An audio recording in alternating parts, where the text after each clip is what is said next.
Tous les poisons ne viennent pas dans des flacons sombres. Certains arrivent sous forme de soutien, avec des mots qui sonnent comme de la préoccupation, mais qui lentement te désarment de l'intérieur. Ils te disent « je le fais pour ton bien », tout en semant le doute dans chacune de tes décisions. Ils t'offrent leur épaule, mais te la facturent avec du contrôle. Ils t'applaudissent, mais seulement quand tu ne brilles pas plus qu'eux. Et toi, par politesse, par affection ou par habitude, tu le permets. Jusqu'à ce qu'un jour, tu te réveilles avec de l'anxiété, sans énergie, sans direction. Et tu ne sais pas pourquoi. Cette vidéo est pour ce moment-là. Ce moment inconfortable où quelque chose en toi dit « cela ne va pas ». Et même si tu ne peux pas tout à fait l'expliquer, tu ne peux plus l'ignorer. Parce qu'il y a des liens qui ne sont pas des liens. Ce sont des chaînes, des relations qui n'accompagnent pas. Elles conditionnent. Et des personnes qui ne veulent pas que tu sois libre, elles veulent que tu sois maniable. Nous allons parler de cela, de ceux qui sabotent ta paix avec une voix douce, de ceux qui déguisent leurs besoins de contrôle avec des conseils, de ceux qui te manipulent avec de l'affection, et surtout de comment sortir de là sans demander la permission. Parce que tu n'as pas besoin de crier pour t'éloigner. Tu as juste besoin de comprendre, de voir clairement et de commencer à te choisir. Ce n'est pas une vidéo pour se sentir pitoyable. C'est pour réveiller ta force. Nous allons aller droit au but, sans adoucir, sans sucrer la vérité. Parce que protéger ton esprit, ta dignité et ton autonomie émotionnelle n'est pas un luxe, c'est une urgence. Reste.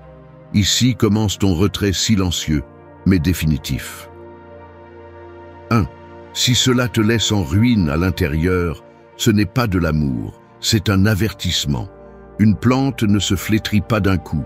Elle perd d'abord de son éclat, puis de sa fermeté, jusqu'à ce qu'un jour elle tombe sans avoir crié. Il en va de même pour toi, lorsque tu permets à quelqu'un d'être dans ta vie en drainant ton énergie, ton moral, ta clarté. Tu ne le remarques pas tout de suite. Tu continues à sourire, à accomplir, à écouter. Mais à l'intérieur, quelque chose s'éteint. Tu te lèves plus fatigué. Il te devient difficile de penser clairement. Et bien qu'il ne se soit rien passé de concret, tu as l'impression de t'éloigner de plus en plus de toi-même. Ce n'est pas une connexion. C'est le symptôme silencieux d'une présence erronée. Toute proximité n'est pas de la compagnie. Il y a des personnes qui se rapprochent non pas pour ajouter, mais pour absorber. Elles t'observent, identifient tes points faibles et, sous des gestes aimables, commencent à manipuler tes émotions. Elles te donnent leur avis déguisé en conseil, te signalent des erreurs avec un faux sourire, te font te sentir coupable lorsque tu poses des limites. Leur proximité se ressent comme marcher avec un poids supplémentaire, même si elles te disent qu'elles sont là pour t'aider. Le stoïcien comprend qu'on ne peut pas vivre en paix tout en restant attaché à celui qui confond amour avec contrôle ou soutien avec surveillance. Si, en étant avec quelqu'un, tu as besoin de justifier tes émotions, de te mordre la langue ou de t'efforcer de te sentir en équilibre, alors ton corps crie ce que ton esprit ne veut pas encore accepter. La paix forcée n'est pas la paix, c'est la soumission émotionnelle déguisée en lien. Il n'est pas nécessaire qu'il y ait une grande trahison pour que tu comprennes que ce lien n'est plus sain. Parfois, il suffit de remarquer comment tu te sens après chaque conversation. Si chaque rencontre te laisse plus confus que clair, si tu as l'impression de marcher sur des œufs pour ne pas déranger, si tu ne peux plus être toi-même sans penser à la réaction de cette personne, alors tu cèdes ton centre. Et cela, même lentement, est une forme de destruction. La vie est pleine de personnes qui sauront déguiser leur désir de contrôle avec des phrases comme « je le fais pour toi »,« je te le dis parce que je t'aime »,« je veux juste t'aider ». Mais quand quelqu'un t'aime vraiment, ta paix n'est pas un obstacle, ta liberté n'est pas un problème. Ta façon d'être ne devient pas une cible constante, parce que celui qui te valorise n'a pas besoin de te modeler pour te garder près de lui. Il t'accompagne simplement. Le silence peut aussi être un signe, ce malaise que tu ne peux pas expliquer, cette fatigue qui apparaît sans raison, ce besoin de t'éloigner sans avoir les mots pour le défendre. Ne l'ignore pas. Ce n'est pas de la lâcheté, c'est de l'instinct de protection. Et si quelque chose ou quelqu'un te fait vivre en alerte constante, avec le cœur serré et l'esprit tendu, n'attends pas plus de preuves. Tu les as toutes. Ne l'appelle pas lien. Appelle-le avertissement. 2. Ce que tu justifies aujourd'hui te détruira demain. Une fissure dans le mur ne semble pas grave au début. On la remarque à peine, elle ne dérange pas, elle ne représente pas un danger immédiat. Mais si tu décides de l'ignorer, si tu choisis de la couvrir de peinture au lieu de la réparer en profondeur, cette fissure grandira. Un jour, sans prévenir, toute la structure s'effondre. C'est ainsi que fonctionnent aussi les relations où tu justifies ce qui te fait mal. Tu l'appelles patience, tu l'appelles amour, tu l'appelles maturité. Mais en réalité, tu déguises la peur en vertu. Et ce que tu n'affrontes pas aujourd'hui, demain devient la raison pour laquelle tu perds le contrôle de ta propre vie. Chaque fois que tu dis « ce n'était pas si grave, peut-être que j'ai exagéré, il devait sûrement avoir une mauvaise journée », ce que tu fais, c'est céder du terrain. Tu habitues les autres à ce qu'ils puissent te blesser et toi, tu cherches une excuse pour les comprendre. Tu le fais par habitude, par affection ou par épuisement. Mais tu le fais. Et c'est la graine de l'effondrement. Parce que pendant que tu justifies, il répète. Pendant que tu minimises l'impact, il normalise le dommage. Le stoïcisme ne te demande pas d'être dur avec les autres. Il te demande d'être honnête avec toi-même. Observer sans fioriture. Appeler les choses par leur nom. Si quelqu'un te manipule, si on te manque de respect, si on te déstabilise constamment sur le plan émotionnel, tu n'as pas besoin de chercher une justification qui les absout. Tu as besoin d'accepter que ce que tu permets aujourd'hui, demain, sera ta prison. Non pas parce que cette personne est plus forte que toi, mais parce que tu as toi-même ouvert la porte et laissé franchir toutes les limites pendant que tu prétendais que rien ne se passait. Justifier est une forme de déni. C'est un mécanisme que nous utilisons pour ne pas perdre quelque chose que nous savons au fond de nous ne fonctionne pas. Mais aucun lien ne vaut plus que ta santé mentale. Aucun lien n'a le droit d'exiger ton silence en échange de compagnie. Si tu te tais aujourd'hui, demain tu exploses. Si tu t'adaptes à la douleur aujourd'hui, demain tu seras devenu quelqu'un que tu ne reconnais plus. Regarde en arrière. Demande-toi combien de fois tu as ignoré ce que tu savais te faire du mal. Combien de fois tu as défendu celui qui t'a fait du mal. Combien de fois tu as préféré être compréhensif quand ce dont tu avais besoin c'était d'être ferme. La compréhension sans limite devient une prison émotionnelle. Et pendant que tu donnes le meilleur de toi-même, les autres ne prennent que, sans penser aux conséquences. Mais tu les ressens toutes. Protéger ta paix nécessite du courage. Cela nécessite d'arrêter d'excuser ce qui n'a plus de défense. Cela nécessite de dire « assez » sans avoir besoin que tout soit détruit. Parce que la sagesse n'est pas de réagir quand il est déjà trop tard. La sagesse est d'arrêter ce qui te saigne, même si tu as l'impression que tu peux encore le supporter. Justifier les autres ne fait pas de toi une bonne personne si tu te perds toi-même dans le processus. Le respect commence par la façon dont tu te traites lorsque quelqu'un d'autre franchit la ligne. Et si tu ne fais rien aujourd'hui, demain tu n'auras pas le droit de te plaindre de ce que tu as toi-même permis. Il ne s'agit pas de punir, ni de haïr, ni de se venger. Il s'agit de comprendre qu'il n'y a pas de véritable paix lorsque chaque jour tu dois inventer une raison pour supporter ce que tu ne peux plus soutenir au fond de toi. Ce que tu justifies aujourd'hui sera ce qui te détruira demain.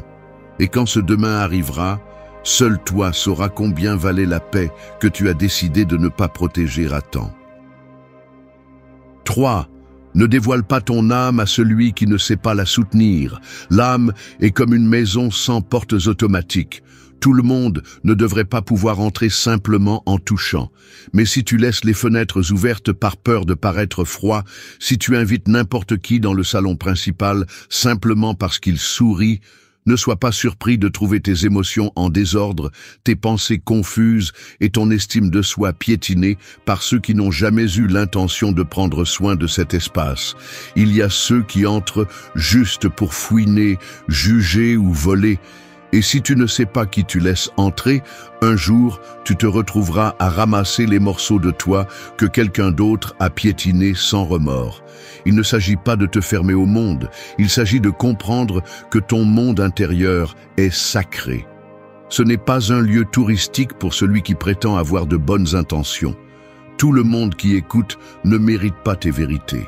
Tout le monde qui s'intéresse ne mérite pas tes blessures. Tout le monde qui reste ne mérite pas de voir tes batailles internes. Parce qu'il y a ceux qui ne cherchent pas à te comprendre, ils cherchent à te dominer. Il y a ceux qui ne veulent pas te connaître, ils veulent juste te contrôler. Et pendant que tu t'ouvres avec honnêteté, ils prennent des notes pour utiliser tes émotions comme levier de pouvoir quand tu t'y attends le moins. Le stoïcisme enseigne à filtrer avec sagesse, non pas par méfiance, mais par conscience. Parce que ta paix, ta clarté et ta dignité ne peuvent pas être à la portée de n'importe qui. Non pas parce que tu te crois supérieur, mais parce que tu as appris à te valoriser. Celui qui respecte ton monde intérieur ne t'interrompt pas quand tu parles de tes peurs. Il ne se moque pas de tes rêves. Il n'utilise pas tes erreurs comme munitions. Au contraire, il garde le silence là où d'autres donnent leur avis. Il soutient sans imposer. Il écoute sans juger. Et cette différence, aussi subtile soit-elle, change tout. Chaque fois que tu confies ta partie la plus fragile à quelqu'un qui n'a pas prouvé qu'il la mérite, tu risques quelque chose qui n'a pas de remplacement. Parce que tu peux récupérer le temps, tu peux refaire tes plans, mais reconstruire le respect de soi après avoir été manipulé au plus profond de toi n'est pas facile. Cela nécessite du temps, de la distance et une brutalité honnête avec toi-même.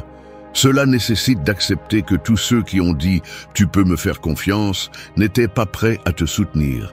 Ce n'est pas une faiblesse de protéger ce que tu ressens. C'est de la sagesse. T'ouvrir à quelqu'un qui ne sait pas gérer ta vérité n'est pas du courage, c'est de l'exposition. Et si tu le fais souvent, tu finis par confondre vulnérabilité et négligence. Une chose est de te montrer humain. Une autre est de laisser n'importe qui s'installer dans ton esprit et commencer à donner son avis, à te modeler, à te dire qui tu es ou comment tu devrais être. Tu as le droit de fermer des portes, de vérifier qui entre et pourquoi, de dire « je ne suis pas prêt à parler de ça avec toi » sans te sentir coupable. Parce que ton monde intérieur n'est pas un bien public, c'est ton espace le plus vital, celui qui définit comment tu te sens, comment tu penses, comment tu agis. Et permettre à n'importe qui de le salir, c'est comme permettre à n'importe qui d'entrer dans ta maison avec des chaussures pleines de boue. La prochaine fois que quelqu'un voudra entrer sans frapper, demande-toi « qu'a-t-il prouvé jusqu'à présent » T'écoute-t-il ou attend-il simplement de parler? T'encourage-t-il ou te retient-il? Respecte-t-il tes silences ou est-il mal à l'aise avec eux? Parce que le véritable respect se remarque dans le subtil, dans ce qui n'est pas dit, dans la façon dont quelqu'un traite ce qu'il ne comprend pas encore. Tu n'as pas besoin de plus de gens, tu as besoin de meilleurs filtres. Et une fois que tu les auras mis en place, tu ne te sentiras pas seul, tu te sentiras libre. Parce que lorsque ton monde intérieur est protégé, tout le reste commence à avoir du sens. Et alors, oui, tu sauras qui mérite de rester, et surtout, qui n'aurait jamais dû entrer. 4. Celui qui est offensé par tes limites, montrer un intérêt à les franchir. Poser une limite, c'est comme fermer une porte fermement. Pas avec colère, pas avec violence, mais avec clarté. Mais il y a ceux qui, en entendant le bruit de cette porte, ne sont pas surpris mais agacés. Parce qu'au fond, ils espéraient passer sans demander la permission. Et quand tu leur dis « jusqu'ici », ils ne sont pas offensés par la limite en elle-même. Ils sont offensés parce qu'ils avaient déjà prévu d'aller au-delà. Leur inconfort ne vient pas du mur que tu as érigé, mais du chemin que tu leur as fermé. Ils te traiteront d'exagéré, de froid, de distant. Ils diront que tu as changé, que tu n'es plus le même, que tu étais plus accessible avant. Ce n'est pas vrai. Tu n'as pas changé, leur capacité à te manipuler a changé. Ce que tu tolérais en silence auparavant, tu le signales fermement aujourd'hui. Ce que tu avalais pour ne pas déranger, tu le renvoies maintenant calmement et sans culpabilité. C'est cela qui les dérange. Parce que ta limite ne marque pas seulement un non, elle révèle aussi l'intention cachée derrière beaucoup de oui. Le stoïcisme enseigne à vivre de la vertu, pas de la complaisance. Et une partie de cette vertu est d'apprendre à défendre ton espace sans trembler, sans t'excuser de déranger. Parce que celui qui est dérangé par ta clarté n'a jamais cherché à construire avec toi, seulement à s'installer dans ta faiblesse. Il ne cherchait pas une vraie connexion, il cherchait un accès libre. Et quand cela se termine, ils montrent leur vrai visage. Accusations déguisées en préoccupation, chantages émotionnels déguisés en affection, réclamations qui tentent de te faire sentir coupable de prendre soin de ce qui est à toi, ton énergie, ta paix, ton identité. Dire non n'est pas un acte de violence, c'est un acte de préservation. Et celui qui t'aime bien comprend tes limites, les respecte, les remercie. Parce qu'il sait qu'une relation saine ne se maintient pas aux dépens de l'un des partenaires. Elle se construit à partir de l'équité, du soin mutuel. Et si quelqu'un ne se sent à l'aise que lorsque tu cèdes, t'adaptes, te tais, alors il n'était pas là pour toi. Il était là pour ce qu'il pouvait contrôler de toi. On t'a appris que poser des limites, c'est être dur, égoïste, grossier. Mais personne ne t'a appris que ne pas les poser, c'est laisser la porte ouverte à l'épuisement. Que chaque fois que tu dis oui quand tu veux dire non, une partie de toi se rétrécit. Que chaque fois que tu cèdes pour éviter les conflits, ce que tu fais est de repousser une fracture qui sera plus douloureuse plus tard. Que chaque fois que tu privilégies le confort des autres au détriment de ton bien-être, tu apprends aux autres à ignorer ta valeur. Il ne s'agit pas de vivre avec des murs, mais de vivre avec des portes qui s'ouvrent avec discernement, de savoir qui entre et à quelles conditions, de cesser de se sentir coupable de protéger ton espace, parce que le respect que tu te portes détermine le niveau de respect que les autres seront prêts à t'offrir. Et si quelqu'un se sent attaqué parce que tu as dit « ceci ne me fait pas du bien », alors ce qu'il voulait n'était pas de t'accompagner, c'était de s'imposer. Donc, quand tu poses une limite, et que quelqu'un réagit avec colère, avec un silence passif, avec une culpabilité forcée, ne le prends pas comme un signe que tu as fait quelque chose de mal. Prends-le comme une confirmation que cette limite était plus nécessaire que tu ne le pensais. Celui qui est contrarié parce que tu as cessé de permettre des abus n'a jamais été avec toi pour ce que tu étais, mais pour ce que tu pouvais céder. Et cela ne mérite ni une explication, ni une excuse, ni une deuxième chance. Juste ta distance, juste ta paix intacte, parce que si quelqu'un se brise face à ta clarté, c'est parce qu'il vivait confortablement dans ta confusion. Et il n'y a plus de place pour ça, plus jamais. 5. Le conseil qui t'affaiblit n'est jamais venu de l'amour. Un couteau bien aiguisé peut couper du pain ou blesser selon qui l'utilise et dans quel but. Il en va de même pour les conseils. Ils ne sont pas tous destinés à t'aider à guérir. Certains sont conçus pour te faire douter. Ils ne sont pas tous des gestes d'amour. Certains sont des stratégies de contrôle déguisées en préoccupation. Et si tu ne sais pas distinguer l'intention derrière les mots, tu peux finir par suivre des idées qui ne te renforcent pas, mais qui te lient encore plus. De nombreux conseils ne naissent pas du désir de te voir grandir, mais de la peur que tu le fasses. Parce que si tu grandis, si tu avances, si tu deviens fort, tu cesses d'être manipulable. Et il y a ceux qui ne savent pas comment interagir avec toi sans exercer de pouvoir.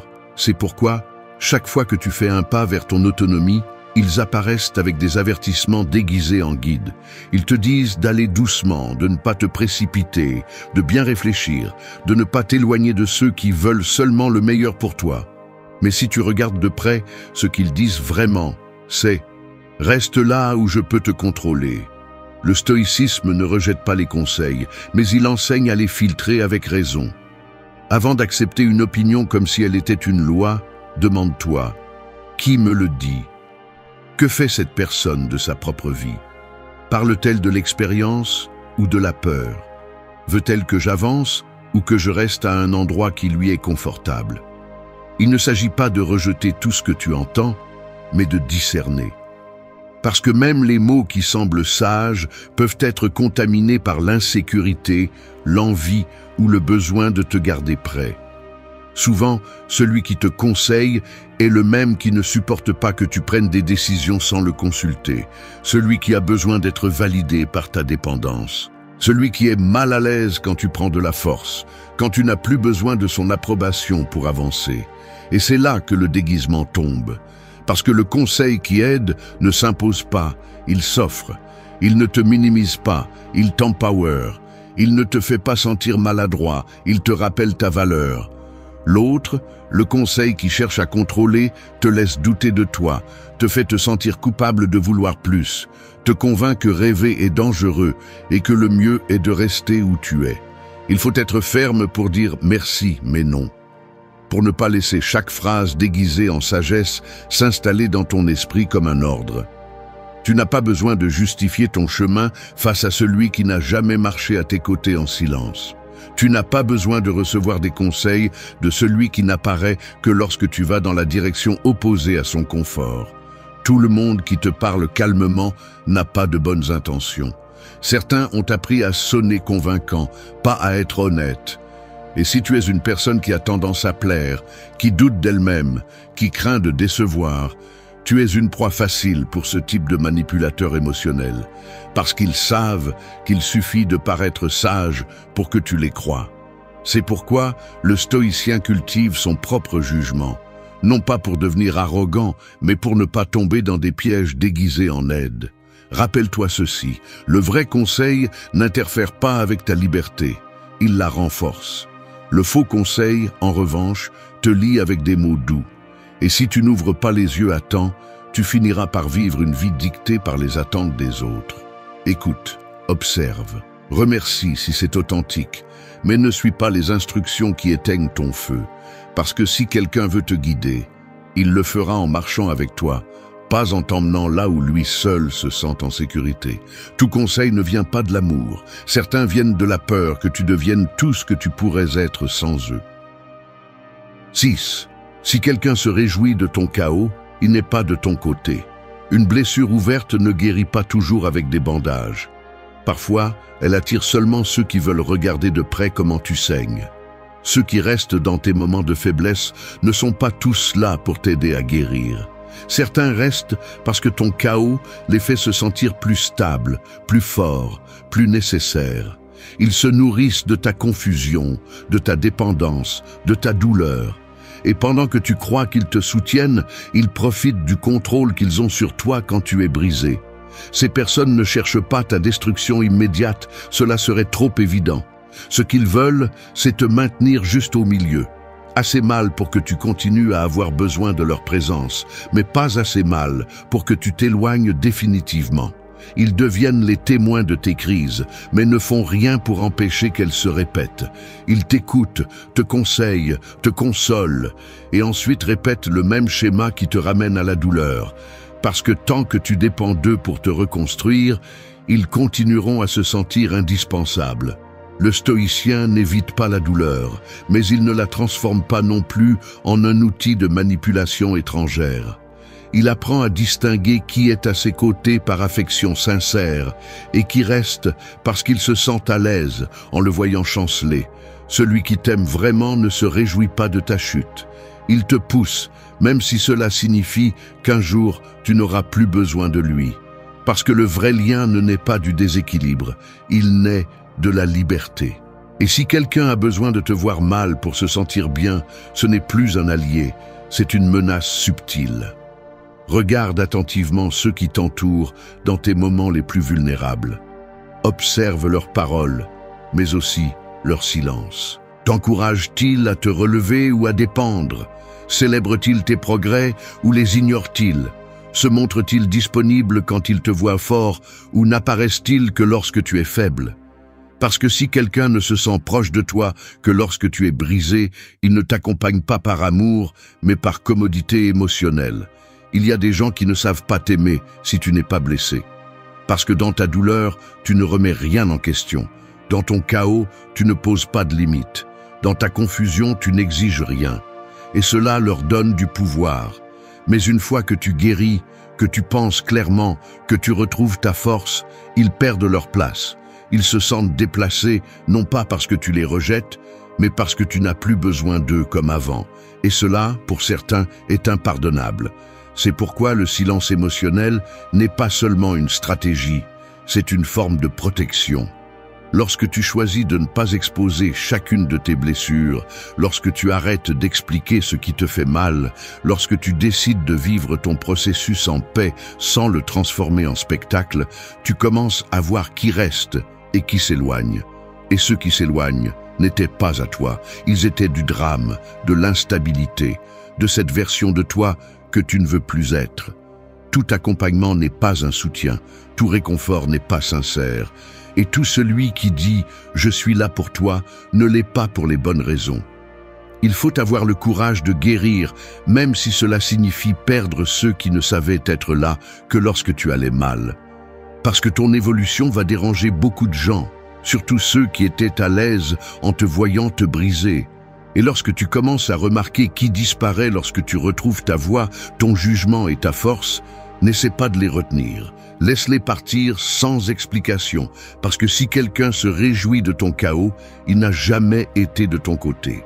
Il occupait simplement un espace qui ne lui appartient plus. Et tu n'es pas obligé de maintenir des liens qui se nourrissent de ton obscurité. Tu es ici pour sortir du trou, pas pour décorer le fond. 7. Le silence ferme est la réponse de celui qui a tout compris. Quand une horloge cesse de sonner, ce n'est pas que le temps s'est arrêté, c'est qu'elle ne marque plus pour personne d'autre.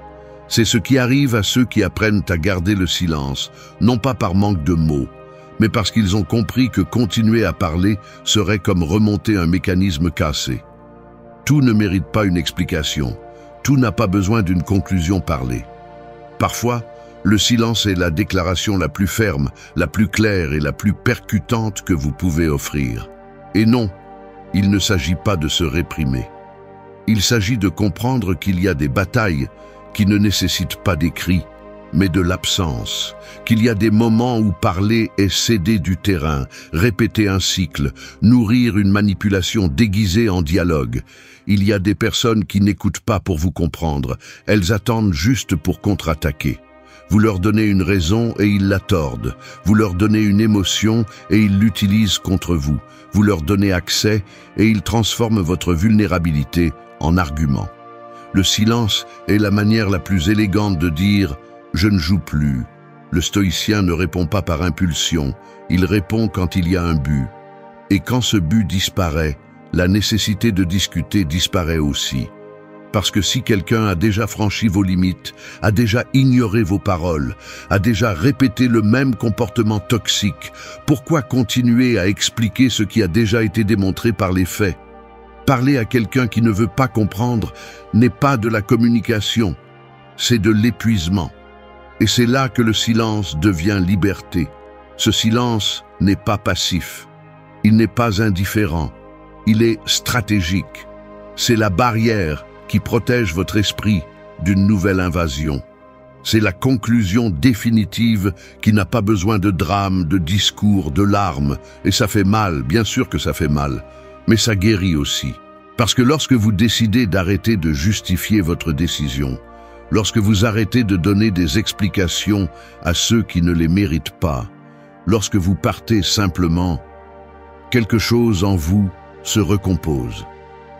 Observez comment ils réagissent quand vous ne leur donnez pas ce qu'ils attendent, quand il n'y a pas de colère, pas de supplication, pas de réaction, juste un mur invisible qu'ils ne peuvent pas briser, parce que le silence ferme n'offre pas de faille, n'ouvre pas la porte à de nouvelles excuses, n'a pas besoin de prouver quoi que ce soit.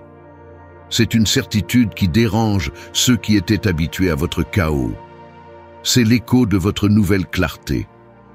Il n'est pas facile d'arriver à ce point. Vous passez par le désir d'être compris, par l'impulsion de dire ce qui fait mal, par le besoin de clore des cycles avec des mots. Mais il arrive un moment où vous ne cherchez plus à clore quoi que ce soit, vous voulez juste avancer. Et alors vous vous taisez, non pas par manque de voix, mais parce que vous vous écoutez enfin. Et vous n'avez plus besoin de preuves, de détours, d'explications. Vous avez tout compris. Il n'est pas toujours nécessaire de parler pour défendre sa dignité. Parfois, le silence qui soutient votre décision suffit, parce que celui qui s'éloigne en paix, sans scandale, sans victimisation, sans rancœur, montre qu'il n'attend plus rien de l'autre. Et c'est le signe le plus clair que c'est fini. Alors si vous vous trouvez face à quelqu'un qui insiste, qui vous provoque, qui vous cherche juste pour vous entraîner à nouveau dans la même routine, restez silencieux. Non pas pour punir, mais pour vous libérer. Parce que quand vous arrêtez de répondre, vous ne perdez pas, vous gagnez quelque chose de plus grand, le contrôle de votre vie. Et il n'y a pas de mot qui vaille plus que cela. 8. N'attends pas son changement. Sois celui qui clôt l'histoire. Attendre le changement de quelqu'un qui a déjà montré qui il est, c'est comme rester devant un livre qui t'a blessé, le lisant encore et encore, avec l'espoir qu'un jour, la fin soit différente. Mais les mots ne changent pas par désir, ils changent quand tu décides d'arrêter de lire la même chose, quand tu fermes le livre, quand tu choisis d'écrire une histoire différente, avec toi comme protagoniste, pas comme victime secondaire d'un scénario qui n'a jamais été le tien. Beaucoup de personnes restent coincées dans le cycle de « peut-être que cette fois il comprendra, peut-être qu'il changera maintenant, peut-être que s'il explique mieux, il m'écoutera ». Mais ce n'est pas une question de combien de fois tu essaies, c'est une question de continuer à faire confiance à une version qui n'existe pas. La personne qui te fatigue aujourd'hui n'est pas une promesse non tenue, c'est un choix continu. Et si elle t'a montré encore et encore qu'elle n'a pas l'intention de changer, alors l'erreur n'est plus la sienne. C'est la tienne pour continuer à espérer que quelqu'un qui ne se respecte pas lui-même sache te respecter. Le stoïcien ne dépose pas sa paix entre les mains d'autrui. Il sait que le contrôle de sa vie ne réside pas dans ce que l'autre décide de faire ou de ne pas faire. Il réside dans sa réponse, dans son action, dans la façon dont il se retire lorsque sa dignité est en jeu. Parce qu'insister sur l'espoir que l'autre change ne fait qu'étendre la douleur. Il ne la réduit pas, il ne la répare pas, il ne fait que la ralentir, la rendre plus silencieuse, plus profonde, jusqu'à ce qu'un jour tu te réveilles épuisé, te demandant à quel moment tu as perdu autant pour soutenir quelque chose que seul toi voulais maintenir en vie. Clôturer l'histoire n'est pas abandonner, c'est admettre qu'il y a des choses qui ne dépendent pas de toi, que malgré tout l'amour, la patience ou la compréhension que tu peux avoir, tu ne peux pas construire sur le terrain d'autrui, que continuer à attendre que l'autre se réveille ne fait que te garder endormi, endormi à ta valeur, à ta croissance, à ta liberté.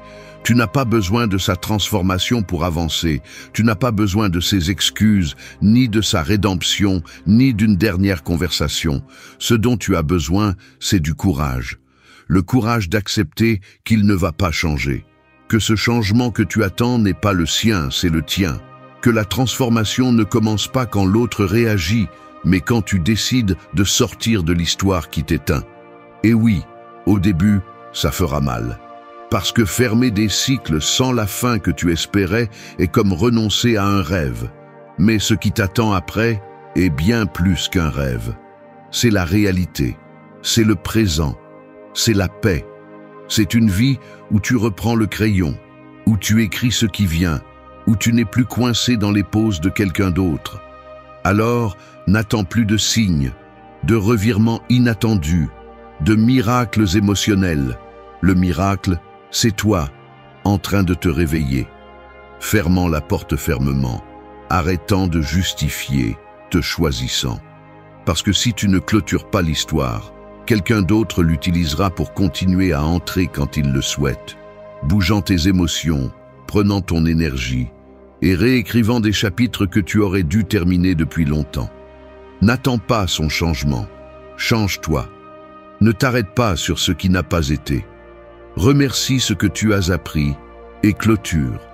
Parce que lorsque tu prends la décision de clôturer avec clarté, avec respect de soi, avec un amour silencieux pour toi, il n'y a pas de manipulation qui puisse te reprendre. Et cette fin, bien qu'elle n'ait pas d'applaudissements, est le commencement le plus puissant de tous. Merci d'être resté jusqu'à la fin de la vidéo. Si vous avez tout vu, commentez « Je suis stoïcien » comme notre signe secret. indiquant que vous êtes un véritable apprenant du stoïcisme. N'oubliez pas de vous abonner et de liker la vidéo si elle vous a plu. Rendez-vous dans la prochaine vidéo et rappelez-vous, continuez à cultiver votre esprit stoïque.